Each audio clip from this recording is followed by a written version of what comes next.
LDF-നെയും UDF-നെയും കടന്നാക്രമിച്ച് കേരളത്തിൽ NDA-യുടെ തെരഞ്ഞെടുപ്പ് പ്രചാരണത്തിന് തുടക്കം കുറിച്ച പ്രധാനമന്ത്രി നരേന്ദ്രമോദി. NDA-യെ വിജയിപ്പിച്ചാൽ മാറാത്തത് മാറുമെന്നും ഇത് മോദിയുടെ ഗ്യാരണ്ടിയെന്നും പ്രധാനമന്ത്രി പറഞ്ഞു. എന്നാൽ എയിംസ് ഉൾപ്പെടെ കേരളത്തിന് പുതിയ വാഗ്ദാനങ്ങൾ കൊച്ചിയിലെ NDA റാലിയിൽ പ്രധാനമന്ത്രി നടത്തിയില്ല. അതിനിടെ വിവിധ കേന്ദ്ര സർക്കാർ പദ്ധതികൾക്ക് പ്രധാനമന്ത്രി തുടക്കം കുറിച്ചു.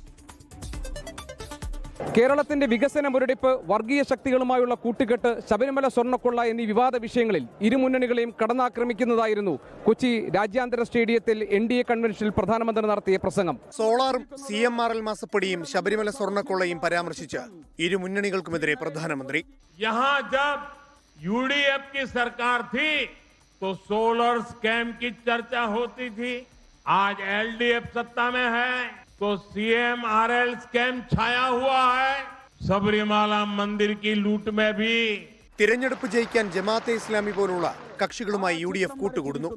LDF ചേരുന്നത് PDP-ക്കൊപ്പമെന്നും പ്രധാനമന്ത്രി. LDF का तो PDP जैसा कट्टरपंथी पार्टी के साथ पुराना नाता है जो अब MMC यानी मुस्लिम लीगी माओवादी कांग्रेस बन चुकी है. LDF UDF അവിശുദ്ധ കൂട്ടുകെട്ടിൽ നിന്ന് പുറത്തു വരാൻ കേരളം കാത്തിരിക്കുന്ന സമയമാണിത്. आपके पास मोदी की गारंटी है. अब केरलम आगे बढ़ेगा.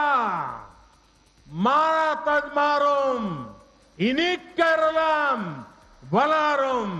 കല്ലൂരിലെ റോഡ് ഷോയിൽ BJP പ്രവർത്തകരെ പ്രധാനമന്ത്രി അഭിവാദ്യം ചെയ്തു.